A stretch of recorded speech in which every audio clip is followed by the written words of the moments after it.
गुरु प्यारी साथ संगत जी, आप सभी को राधा स्वामी जी। संगत जी, यह घटना डेरे के अंदर की है। जब आधी रात को हमारे सतगुरु किसी से मिलने चले जाते हैं तो क्या होता है। साथ संगत जी, ये जो संत महात्मा होते हैं वह कभी भी हमें हमारे सामने यह जाहिर नहीं होने देते कि उन्हें क्या तकलीफ़ है क्या नहीं। वह कुछ भी इस तरीके से करते हैं कि संगत उनकी हर बात को जान ही लेती है। आपको सुनकर हैरानी होगी, जब आधी रात को बाबा जी अपनी कोठी के बाहर निकले और सीधा सचखंड नाम घर पहुंच गए। उस समय बाबा जी के साथ एक सेवादार भी था। साथ संगत जी, आपसे विनती करती हूँ कि संगत के अपने इस चैनल को सब्सक्राइब जरूर कर ले और वीडियो को अंत तक जरूर सुने जी। कमेंट में राधा स्वामी लिखना ना भूले जी। साथ संगत जी, यह एक ऐसी घटना है जिन्हों आपने पहले भी कई बार सुना होगा और जिसे सुनकर आप हर रोज भजन सिमरन पर बैठना शुरू कर दोगे जी। साथ संगत जी, बात करते हैं जब बाबा जी आधी रात को सचखंड गए थे। साथ संगत जी, रात के कम से कम 2 बज रहे थे जब बाबा जी ने इस सेवादार को फ़ोन किया और गाड़ी लेकर आने के लिए कह दिया। सेवादार भाई उस समय सो रहा था, लेकिन गुरु का हुक्म है तो कौन ही टाल सकता था। तो वह सेवादार भाई बाबा जी की कोठी में हाजिर हो जाता है और बाबा जी जब गाड़ी में बैठते हैं, सीधा बाबा जी की गाड़ी सचखंड में जाके रुकती है। सेवादार ने बाबा जी का हुक्म सुनकर गाड़ी को सीधा नाम घर ले जाकर रोक दिया। सेवादार भाई हैरान थे कि आधी रात को भला बाबा जी को यहाँ क्या काम आ गया। उन्होंने हिम्मत तो नहीं की कि वे बाबा जी से कुछ भी पूछें और कुछ भी कहें। बाबा जी इस समय भला यहाँ क्या करने आए होंगे, बस यही उसके मन में चल रहा था। तो वह पूछता है कि बाबा जी, आप यहाँ पर किस काम से आए हैं, आप बताइए। अगर वो काम मैं कर सकता हूँ तो मैं कर देता हूँ। तो बाबा जी कहने लगते हैं कि भाई, मुझसे यहाँ पर मिलने कोई आया है। तो बाबा जी ने सेवादार को नाम घर के बाहर ही रुकने के लिए कह दिया और बाबा जी खुद अंदर अकेले चले गए। सेवादार बाहर ही बाबा जी का इंतज़ार करने लगे। जब बहुत देर तक बाहर बाबा जी नहीं आए तो सेवादार भाई ने सोचा, क्यों ना मैं ही नाम घर के अंदर जाके एक बार देख लूं कि क्या चल रहा है और बाबा जी को इतना वक्त क्यों लग रहा है।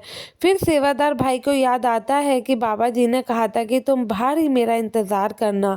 तो सेवादार भाई कुछ देर और बाहर ही बैठा रहता है, लेकिन जब देर बहुत ज़्यादा हो जाती है तो सेवादार भाई से रुका नहीं जाता और सेवादार भाई नाम घर के अंदर दाखिल हो जाता है। अंदर जाने के बाद सेवादार ने दूर से देखा कि बाबा जी एक कुर्सी पर बैठे हैं और उनकी दूसरी तरफ एक शख्स और बैठा है। शख्स का चेहरा वह सेवादार भाई नहीं देख पाया, उनकी पीठ ही इस सेवादार भाई को दिख पाई। सेवादार भाई को मीटिंग में होने वाली सारी बातें साफ सुनाई दे रही थी, लेकिन वह फिर भी चुपचाप बाहर आ जाता है। सोचता है किसी की बातें सुनना बिल्कुल ही गलत है और फिर से वहाँ पे सतगुरु का इंतज़ार करने लगता है। लगभग 3:30 बज चुके थे। बाबा जी नाम घर के बाहर आते हैं। सेवादार के मन में बस यही सवाल था और वह बाबा जी से पूछना चाहता था कि बाबा जी, आप आधी रात को आखिर किस शख्स से मिलने आए थे। जो आपसे इतनी रात को मिलने आया वह सुबह क्यों नहीं आ सकता था। लेकिन सेवादार ने यह सोचा कि अगर मैं यह बात बता देता हूं तो बाबा जी को पता लग जाएगा कि मैं अंदर आया था। लेकिन साथ संगत जी, बाबा जी तो पहले से ही जानते थे, वह जानी जान है। तो इससे पहले बाबा जी ने ही सेवादार को बता दिया कि बेटा, जिनको तुमने अंदर देखा मेरे साथ बैठे हुए, वह काल था। ये सुनकर सेवादार भाई के होश उड़ गए और सेवादार भाई कहने लगे, बाबा जी, मैं कुछ समझा नहीं, आप क्या कहना चाहते हैं। तो बाबा जी बताते हैं, बेटा, काल मुझसे मेरी कुछ रूहों की जिम्मेदारी मांग रहा था। वह कह रहा था कि आपकी बहुत सारी संगत है, बहुत ही सारी जीवों ने आपसे नामदान ले रखा है, लेकिन उनमें से कुछ संगत ऐसी है जो कि आपका नामदान लेकर भी भजन सिमरन नहीं करती है। तो आप उन रूहों का क्या ही करोगे, आप उन्हें हमें सौंप दीजिए और यही डिस्कशन अंदर चल रहा था और वह मेरी रूहों को अपने हवाले करना चाहता था। तो बाबा जी आगे बताते हैं कि मैंने काल को यही जवाब दिया कि जिन रूहों को मैं नामदान दे चुका हूँ उनकी जिम्मेवारी तो अब मैंने ले ही ली है, अब उनको तो मैं आपको नहीं दे सकता। जो रूहें नामदान लेकर भी भजन सिमरन नहीं करती हैं उनसे भजन सिमरन कैसे करवाना है ये मैं अच्छे से जानता हूँ और वो काम मैं अपने आप ही करवा भी लूँगा। जो रूहें भजन सिमरन करती है, नाम की कमाई करती हैं, उन्हें तो मैं प्यार के साथ यहाँ से लेकर ही जाऊँगा। लेकिन जो रूहें नामदान लेकर भी भजन सिमरन नहीं कर रही हैं उनका क्या करना है वो मैं देख लूँगा। उन्हें तो मैं लेकर जाऊँगा लेकिन बहुत सख्ती के साथ। साथ संगत जी, बाबा जी ने इसके बाद सेवादार को कहा कि बेटा, बड़े महाराज जी कहा करते थे कि अगर तुम भजन सिमरन नहीं करोगे तो तुम्हें बुलडोज़र के साथ बांध कर लेकर जाया जाएगा। साथ संगत जी, अब आपको इसका मतलब बताने की तो बिल्कुल भी शायद ज़रूरत नहीं होनी चाहिए। आप भली भांति जानते होंगे इसका मतलब क्या ही है।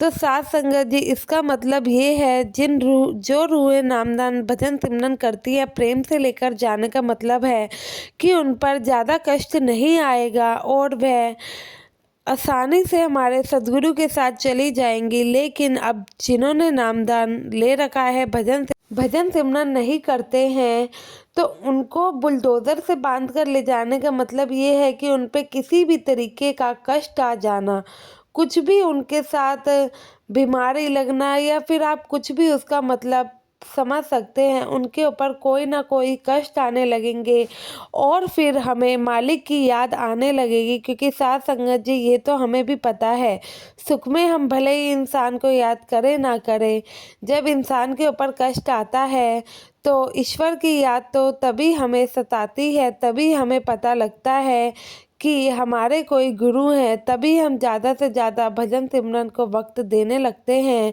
ताकि हमारी समस्या का हल हो। बाबा जी कहते हैं, जो इंसान सुख में भी मालिक को याद करता है, मालिक का शुक्र करता है, भजन सिमरन करता है, उस पर आने वाले कष्ट छोटा सा रूप धारण कर लेते हैं। जैसे कुछ कष्ट तो ऐसे होते हैं जिनका हमें पता भी नहीं लगता और कब आकर चले जाते हैं, और कोई पिछला बड़ा कर्म कट जाता है, जैसे कि सिर में दर्द हो जाए तो दवाई लेकर ठीक हो जाना या फिर 1-2 दिन के लिए बुखार होकर ठीक हो जाना। बड़े से बड़े कर्म तो हमारे बाबा जी ऐसे ही काट देते हैं। लेकिन जो इंसान सिर्फ दुखों में ही सतगुरु को याद करता है तो उसको बहुत कुछ भोगना पड़ता है। यह तो हमारे सतगुरु ही जाने वह किससे क्या करवाना चाहते हैं। आप तो बस सुख में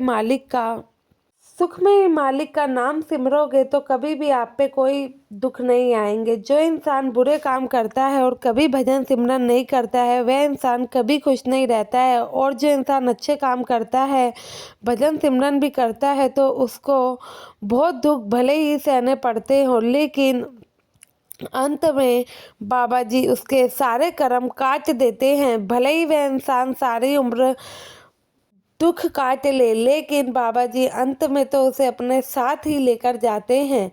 लेकिन साथ संगत जी, हमें हमेशा ही मालिक का शुक्र अदा करना चाहिए। बाबा जी कहते हैं, भजन सिमरन करने वाले जीवों का हिसाब मालिक जल्दी जल्दी जरूर करवाता है। उम्मीद करती हूँ ये साखी के बाद आप भी भजन सिमरन करने लगेंगे और आपका भी मालिक के प्रति विश्वास और बढ़ेगा, और बढ़ना भी चाहिए, क्योंकि भजन सिमरन के अलावा है ही क्या। साथ संगत जी, आशा है कि संगत के अपने इस चैनल को सब्सक्राइब जरूर करेंगे और कमेंट में राधा स्वामी लिखना ना भूले जी। गुरु प्यारी साथ संगत जी, आप सभी को राधा स्वामी जी।